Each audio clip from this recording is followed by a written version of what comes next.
New Zealand সিরিজের আত্মবিশ্বাস এখনও টাটকা, কিন্তু এবার সামনে আরও বড় চ্যালেঞ্জ। বিশ্ব ক্রিকেটের পরাশক্তি অস্ট্রেলিয়া। মিরপুরে নামার আগেই বাংলাদেশের সম্ভাব্য একাদশ নিয়ে শুরু হয়ে গেছে তুমুল আলোচনা। ওপেনিংয়ে কি ফিরছেন সৌম্য সরকার? নাহিদ রানার গতির আগুনে কি কাঁপবে অজি ব্যাটিং লাইন আপ? আর মিরাজ শান্তদের কৌশলী বা কেমন হতে যাচ্ছে? ঘরের মাঠে শক্তিশালী অস্ট্রেলিয়াকে হারাতে বাংলাদেশ কেমন একাদশ সাজাতে পারে, চলুন জেনে নেই বিস্তারিত। বাংলাদেশ ক্রিকেট ধীরে ধীরে আবারও নিজেদের শক্ত অবস্থানে ফিরছে। বিশেষ করে টেস্ট ও টি-20তে সাম্প্রতিক সময়ে যেভাবে পারফর্ম করছে টাইগাররা, তাতে আত্মবিশ্বাস অনেকটাই বেড়েছে দলের। আর এবার সেই আত্মবিশ্বাস নিয়েই ওয়ানডে সিরিজে বিশ্ব চ্যাম্পিয়ন অস্ট্রেলিয়ার মুখোমুখি হতে যাচ্ছে বাংলাদেশ। ঘরের মাঠে সিরিজ হওয়ায় সুযোগটা কাজে লাগাতে চাইবে টিম ম্যানেজমেন্ট। তাই প্রথম ওয়ানডেতে সেরা কম্বিনেশন নিয়েই মাঠে নামার পরিকল্পনা করছে বাংলাদেশ। ওপেনিংয়ে তানজিদ হাসান তামিমের জায়গা অনেকটাই নিশ্চিত। তরুণ এই বাঁহাতি ব্যাটার আগ্রাসী শুরু এনে দিতে পারেন যে কোনো সময়। যদিও ধারাবাহিকতা নিয়ে প্রশ্ন আছে, তারপরও তার স্ট্রোক প্লে বাংলাদেশের জন্য বড় অস্ত্র হতে পারে। তার সঙ্গে ওপেনিংয়ে দেখা যেতে পারে অভিজ্ঞ সৌম্য সরকারকে। দীর্ঘদিন পর জাতীয় দলে ফিরে আবারও নিজেকে প্রমাণ করার মঞ্চ পাচ্ছেন তিনি। 3 নম্বরে অধিনায়ক নাজমুল হোসেন শান্ত। ইনিংস ধরে রাখা এবং চাপ সামলানোর দায়িত্ব থাকবে তার কাঁধে। 4 নম্বরে খেলতে পারেন তৌহিদ হৃদয়। মিডল অর্ডারে বাংলাদেশের সবচেয়ে নির্ভরযোগ্য ব্যাটারদের একজন এখন হৃদয়। তার ব্যাট থেকে বড় ইনিংস এলে বাংলাদেশের স্কোর অনেকটাই শক্তিশালী হতে পারে। 5 নম্বরে উইকেট কিপার ব্যাটার হিসেবে দেখা যেতে পারে লিটন দাসকে। লিটনের সবচেয়ে বড় শক্তি হল পরিস্থিতি বুঝে ব্যাটিং করা। শুরুতে ধীরস্থির খেললেও শেষ দিকে দ্রুত রান তোলার ক্ষমতা রয়েছে তার। অন্যদিকে আফিফ হোসেনের জায়গা নিয়ে তৈরি হয়েছে অনিশ্চয়তা। সাম্প্রতিক পারফরমেন্স খুব একটা ভালো না হওয়ায় তার বদলে সুযোগ পেতে পারেন শামীম হোসেন পাটোয়ারি। ফিনিশার হিসেবে কার্যকর হওয়ার পাশাপাশি অধিনায়ক মেহেদী হাসান মিরাজ থাকবেন 7 নম্বরে। ব্যাট ও বল দুই বিভাগেই দলের জন্য গুরুত্বপূর্ণ ভূমিকা রাখতে হবে তাকে। 8 নম্বরে দেখা যেতে পারে লেগ স্পিনার রিশাদ হোসেনকে। ব্যাট হাতে ঝড় তোলার পাশাপাশি তার লেগ স্পিন অস্ট্রেলিয়ান ব্যাটারদের জন্য বড় চ্যালেঞ্জ হতে পারে। এই আক্রমণে নেতৃত্ব দেবেন মুস্তাফিজুর রহমান। তার কাটার ও অভিজ্ঞতা সবসময় বাংলাদেশের বড় শক্তি। সঙ্গে থাকবেন গতির তারকা নাহিদ রানা। ঘন্টায় 150 কিলোমিটার গতির বোলিং দিয়ে অজি ব্যাটারদের চাপে ফেলতে পারেন তিনি। আর নতুন বলে সুইং আক্রমণের জন্য শরীফুল ইসলামই এগিয়ে রয়েছেন। সব মিলিয়ে অভিজ্ঞতা, তারুণ্য ও আক্রমণাত্মক মানসিকতার মিশেলে শক্তিশালী একাদশ নিয়েই অস্ট্রেলিয়ার বিপক্ষে মাঠে নামতে যাচ্ছে বাংলাদেশ। এখন দেখার বিষয় মিরপুরের মাঠে টাইগাররা কতটা চ্যালেঞ্জ ছুড়ে দিতে পারে বিশ্বসেরাদের সামনে।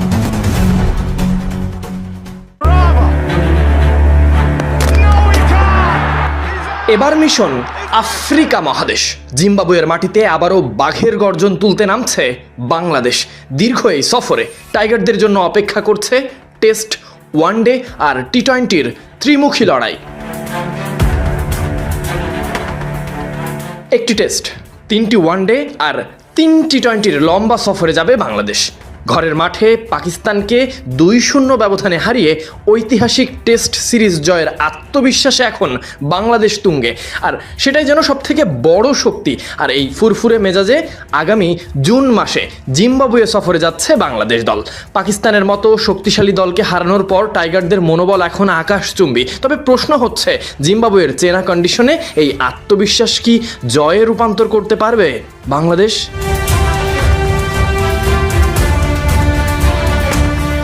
28 জুন হারারে স্পোর্টিং ক্লাব গ্রাউন্ডে শুরু হবে একমাত্র টেস্ট। এরপর একই ভেন্যুতে 6, 9 এবং 11 জুলাই অনুষ্ঠিত হবে ওয়ানডে ম্যাচগুলো। সবশেষ টি-20 সিরিজের জন্য 2 দল লড়বে বুলাওয়েতে। 15, 17 এবং 19 জুলাই কুইন্স স্পোর্টিং ক্লাব মাঠে হবে 3 ম্যাচের টি-20 সিরিজ। সবশেষ 2024 সালে বাংলাদেশ এবং জিম্বাবুয়ে একে অপরের মুখোমুখি হয়েছিল।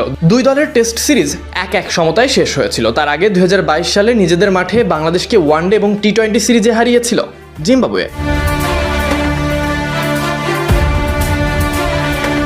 তাই এবার সহজভাবে নেওয়ার কোনো অপেক্ষাই থাকছে না। বিশেষ করে টি-20 বিশ্বকাপে দুর্দান্ত পারফরমেন্সের পর আত্মবিশ্বাসে ভরপুর জিম্বাবুয়ে। নিজেদের ইতিহাসে প্রথমবারের মতো সুপার 8-এ ওঠা, পাশাপাশি অস্ট্রেলিয়া, শ্রীলঙ্কার মতো দলগুলোকে হারিয়ে বিশ্ব ক্রিকেটে আলোচনায় এসেছে তারা। তাই তো এবার টাইগার বধেও করবে পায়তারা।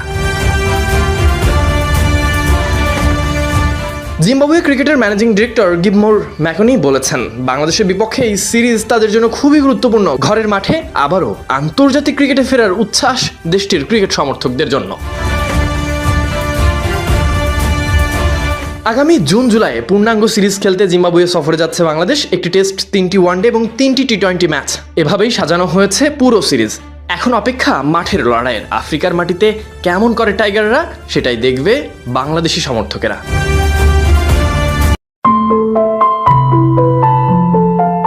শান্ত এখন একেবারেই অশান্ত।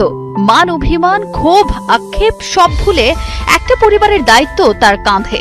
তারপর থেকেই টাইগারদের টেস্ট দলটা যেন এক হাসি খুশি পরিবারের চিত্র। The caterpillar to butterfly effect. যখন শান্তর ব্যাটন হয়ে উঠল তরবারি, তখন টাইগারদের থাবা থেকে মুক্তি মেলা তো আর সহজ কোনো কথা না। আজ যখন সংবাদ সম্মেলনের চেয়ারটায় বসলেন নাজমুল হোসেন শান্ত, তখন তার চেহারায় কোনো অহংকার ছিল না, ছিল এক চরম নাটকীয়তা।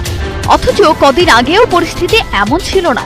রান খরা, সমালোচনা আর চারপাশের ট্রলিংয়ে নেতৃত্ব থেকে সরে দাঁড়াতে চেয়েছিলেন, কিন্তু বিসিবি কর্তারা জানতেন রতনে রতন চেনে, জহুরিতে চেনে হীরা। বুঝিয়ে সুঝিয়ে যাকে ফেরানো হয়েছিল তিনিই আজ রূপকথার এক নায়কের মতো বুক চিতিয়ে দাঁড়িয়েছেন।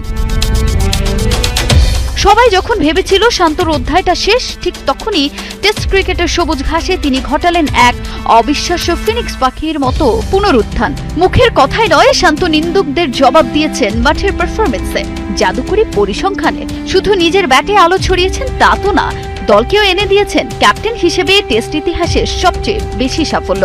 আয়ারল্যান্ডকে 2-0 ব্যবধানে উড়িয়ে দেয়া কিংবা ঘরের মাঠে পরাশক্তি পাকিস্তানকে হোয়াইট ওয়াশ করা। শান্তর বাংলাদেশ যেন এক নতুন আগ্রাসী ব্র্যান্ডের ক্রিকেটই উপহার দিচ্ছে। শান্ত যেন একেবারে ক্যাপ্টেন কুল। টাইগারদের টেস্ট রাজত্বের পরিসংখ্যানে ওই যে সেরা। মুশফিকুর রহিমের রেকর্ড ভাঙা মোটেও চারটিখানি কোনো ব্যাপার ছিল না, কিন্তু শান্ত মাঠে নেমেছেন, এলেন, দেখলেন এবং জয় করলেন। ভিনি ভিডি ভিসি নীতিতেই সব করলেন। যেখানে 34টি টেস্ট ম্যাচ খেলে কিংবদন্তি মুশফিক পেয়েছিলেন 7টি জয়, সেখানে শান্ত মাত্র 18 ম্যাচেই পকেটে পড়েছেন 8টা দুর্দান্ত জয়। 16টা ম্যাচ কম খেলে তিনি এখন বাংলাদেশের টেস্ট ইতিহাসের সফলতম সেনাপতি। অধিনায়ক শান্ত এক ক্রিকেটীয় মগজাস্ত্রের গল্প। টেস্টে নেতৃত্ব দিয়ে ইতোমধ্যেই কুড়িয়েছেন প্রশংসা। কিংবদন্তি ওয়াসিম আকরাম, মাইকেল ভন, আকাশ চোপড়াদের কণ্ঠে ঝরেছে শান্ত স্তুতি। নিখুঁত পরিকল্পনা আর ট্যাকটিক্যাল মাস্টার ক্লাসের ফসল এটা। মাঠে যখনই পার্টনারশিপ জমে উঠেছে শান্ত, তখনই তার বোলিং পরিবর্তনে এনেছেন চমকপ্রদ বৈচিত্র্য।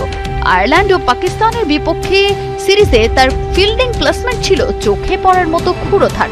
তাই বলাই যায় যোগ্য নেতার হাতেই উঠেছে লাল বলের ক্রিকেটের ব্যাটন। তাজিন খন্দকার, 71। আইপিএলে খেলতেই কি ব্রিটিশ নাগরিকত্ব নিলেন মোহাম্মদ আমির? পাকিস্তানি এই পেসার একবার এক টকশোতে বলেছিলেন আইপিএলে খেলা তার স্বপ্ন, সুযোগ পেলে অবশ্যই খেলতে চায়। অবশেষে সে সম্ভাবনা আরও মাথাচাড়া দিল বলে এবারে স্ত্রীর সহায়তায় ব্রিটিশ নাগরিকত্ব পেলেন এক সময়ের দাপুটে এই পেসার। ব্রিটেনের নাগরিকত্ব প্রাপ্তির ফলে তিনি ব্রিটিশ পরিচয়ে এখন বিশ্বের যে কোনো ফ্র্যাঞ্চাইজিতে অংশ নিতে পারবেন, আর তাতেই ভক্তরা দুয়ে দুয়ে 4 মেলাচ্ছেন। আইপিএল দুনিয়ার শ্রেষ্ঠ ক্রিকেট লিগ। যে কোনো ক্রিকেটারের স্বপ্ন থাকে আইপিএলে খেলার, কিন্তু রাজনৈতিক দ্বন্দ্বে পাকিস্তানি ক্রিকেটারদের নিষিদ্ধ করেছে আইপিএল কর্তৃপক্ষ। ফলে মোহাম্মদ আমির সহ আরও অনেক প্রতিভাবান পাকিস্তানি ক্রিকেটারের সুযোগ মেলেনি এই লিগটি খেলার। যদিও শুরুর দিকে শোয়েব আখতার, শহীদ আফ্রিদি, শোয়েব মালিকদের ক্রিকেটীয় কারিশমায় রঙিন করেছে লিগটি। এরপরে দুই দেশের বৈরী সম্পর্কের জেরে পাকিস্তানিদের জন্য বন্ধ হয়ে যায় আইপিএল এর দরজা। তবে পাকিস্তানি আর এক ক্রিকেটার আজহার মাহমুদ ব্রিটিশ নাগরিকত্ব পেয়ে আইপিএলে খেলেছিল। এবারে কি সেই পথেই হাঁটতে যাচ্ছে মোহাম্মদ আমির? যদি সেটা ঘটে অবাক হওয়ার কিছুই থাকবে না, তবে অবশ্যই ক্ষিপ্ত হবে পাকিস্তানি ভক্ত সমর্থকেরা। তবে খেলাটা হয়তো আরো বেশি জমজমাট হয়ে উঠবে। বিরাট কোহলি একবার বলেছিল তার ফেস করা সবচেয়ে কঠিন বোলারের নাম মোহাম্মদ আমির। হওয়ারই তো কথা। ভারতের বিপক্ষে চ্যাম্পিয়ন ট্রফির ফাইনালের সেই মহাকাব্য কে না মনে রেখেছে? তবে আমির যদি আইপিএলে খেলে তাহলে আবারও দেখা যেতে পারে বিরাট বনাম আমির কিংবা রোহিত বনাম আমির, আর যা অবশ্যই উত্তেজনাপূর্ণ ক্রিকেট প্রেমীদের জন্য।